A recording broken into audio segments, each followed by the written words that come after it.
Ada sebuah dosa yang dibicarakan dalam Alkitab yang merupakan dosa yang tidak terampuni. Ini adalah ekspresi yang muncul dari Injil Sinoptik. Anda dapat menemukan dosa ini di salah satu pasal atau ayat yang paling kuat di seluruh Alkitab. Pada Matius pasal 12 mengungkapkan kepada kita sebuah dosa yang tidak mendapatkan pengampunan, baik dalam kehidupan ini ataupun kehidupan yang akan datang. Banyak orang khawatir dan stres tentang apakah mereka telah melakukan dosa ini. Anda akan terkejut bahwa jumlah orang-orang yang sedang hidup dalam ketakutan terus-menerus bahwa mereka telah melakukan dosa yang tidak terampuni ini. Apa yang kita perhatikan adalah bahwa ada banyak orang yang tidak benar-benar mengerti apa itu dosa yang tidak terampuni. Sebagai catatan, dosa yang tidak terampuni adalah bukan penyembahan berhala, pembunuhan, penyimpangan, perzinahan, atau apapun di sepanjang dosa-dosa tersebut. Dosa yang tidak terampuni jauh lebih kompleks dari itu. Pada Matius 12 ayat 22 hingga 34. Kemudian dibawalah kepada Yesus seorang yang kerasukan setan. Orang itu buta dan bisu. Lalu Yesus menyembuhkannya, sehingga si bisu itu berkata-kata dan melihat. Maka takjublah sekalian orang banyak itu, katanya, "Ia ini agaknya anak Daud." Tetapi ketika orang Farisi mendengarnya, mereka berkata, "Dengan Beelzebul, penghulu setan, ia mengusir setan." Tetapi Yesus mengetahui pikiran mereka, lalu berkata kepada mereka, "Setiap kerajaan yang terpecah-pecah pasti binasa, dan setiap kota atau rumah tangga yang terpecah-pecah tidak dapat bertahan. Demikianlah juga kalau iblis mengusir iblis, ia pun terbagi-bagi dan melawan dirinya sendiri. Bagaimanakah kerajaannya dapat bertahan? Jadi jika aku mengusir setan dengan kuasa Beelzebul, dengan kuasa siapakah pengikut-pengikutmu mengusirnya?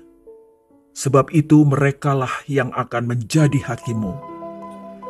Tetapi jika aku mengusir setan dengan kuasa Allah, maka sesungguhnya kerajaan Allah sudah datang kepadamu. Atau bagaimanakah orang dapat memasuki rumah seorang yang kuat dan merampas harta bendanya apabila tidak diikatnya dahulu orang kuat itu? Sesudah diikatnya, barulah dapat ia merampok rumah itu. Siapa tidak bersama aku, ia melawan aku. Dan siapa tidak mengumpulkan bersama aku, ia mencerai-beraikan. Sebab itu aku berkata kepadamu, segala dosa dan hujat manusia akan diampuni. Tetapi hujat terhadap Roh Kudus tidak akan diampuni. Apabila seorang mengucapkan sesuatu menentang anak manusia, ia akan diampuni. Tetapi jika ia menentang Roh Kudus, ia tidak akan diampuni. Di dunia ini tidak, dan di dunia yang akan datang pun tidak. Jikalau suatu pohon kamu katakan baik, maka baik pula buahnya. Jikalau suatu pohon kamu katakan tidak baik, maka tidak baik pula buahnya. Sebab dari buahnya pohon itu dikenal. Hai kamu keturunan ular beludak, bagaimanakah kamu dapat mengucapkan hal-hal yang baik, sedangkan kamu sendiri jahat? Karena yang diucapkan mulut meluap dari hati. Penting untuk diperhatikan dengan siapa Yesus berbicara ketika ia berbicara tentang dosa yang tidak dapat diampuni.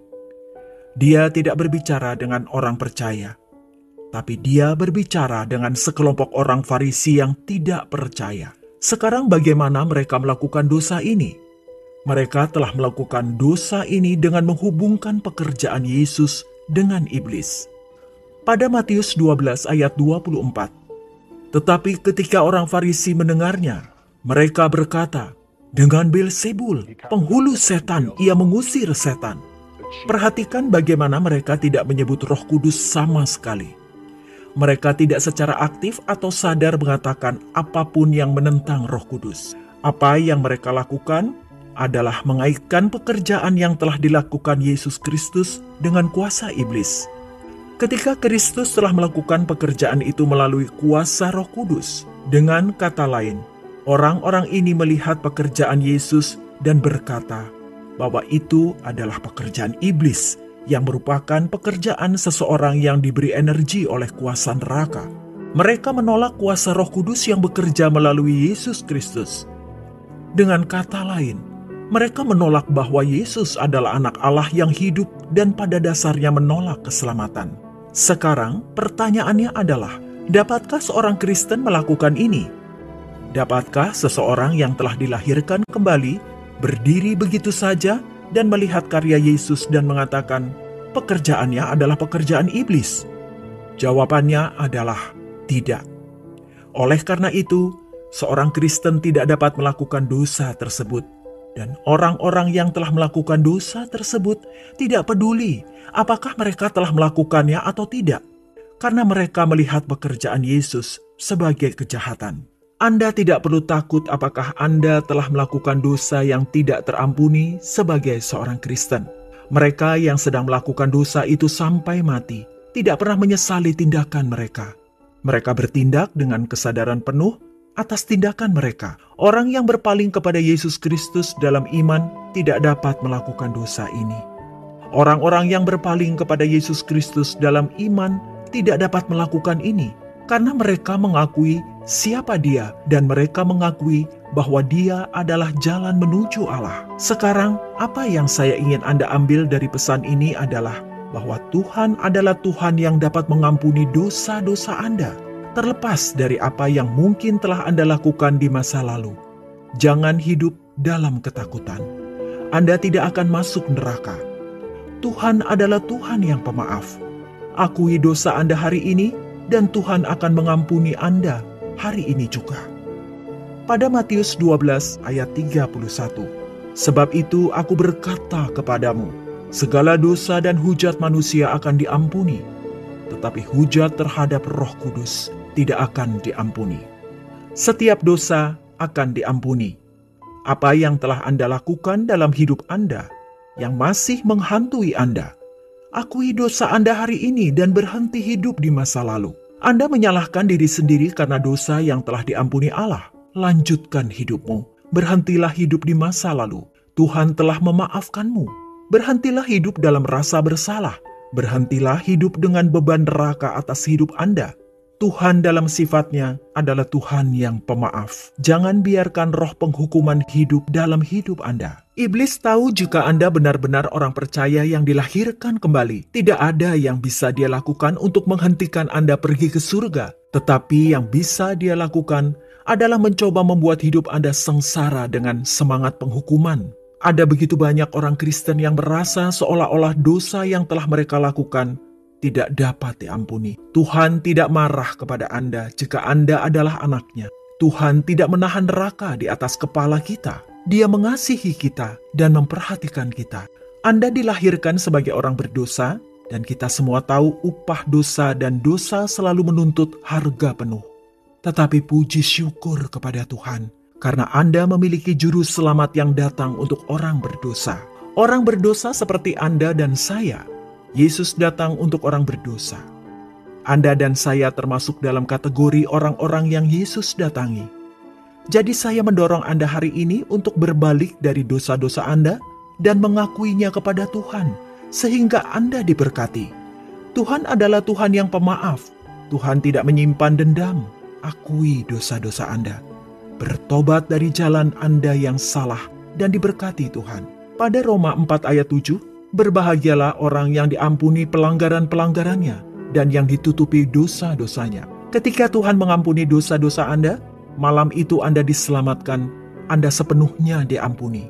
Dosa-dosa Anda diampuni, yang seharusnya membuat Anda berteriak kegirangan. Tuhan tidak pernah membawa dosa-dosamu dan melemparkannya pada wajah Anda. Tuhan tidak akan pernah memeras Anda dengan dosa-dosamu. Sebaliknya, dosa-dosa Anda telah diampuni, dilupakan, dan dibayar. Kristus membayar biaya dosa bagi kita karena upah dosa harus dibayar. Karena Kristus, Anda diampuni.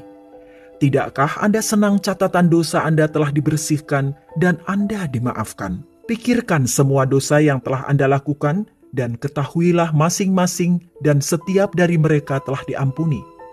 Diberkatilah mereka yang kesalahannya diampuni dan dosanya dihapus, dan rumahmu penuh kemuliaan.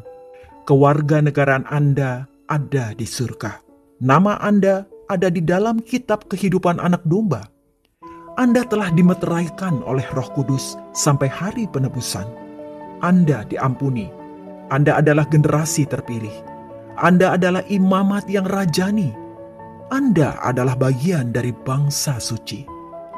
Kamu miliknya dan dia milikmu. Maksudku, orang tuamu mungkin tidak memaafkanmu atas kesalahan yang kamu lakukan. Suami atau istri Anda mungkin tidak memaafkan kesalahan yang Anda lakukan. Tetapi bukankah Anda senang? Anda melayani Tuhan yang mengampuni Anda, bukan karena orang lain telah mengampuni Anda. Tuhan kita berkata dalam 1 Yohanes 1 ayat 9, "Jika kita mengaku dosa kita, maka Ia adalah setia dan adil, sehingga Ia akan mengampuni segala dosa kita dan menyucikan kita dari segala kejahatan." Keluarga Anda mungkin menyimpan masa lalu Anda selama sisa hidup Anda. Tetapi Tuhan mengampuni Anda. Datanglah kepada Tuhan hari ini juga.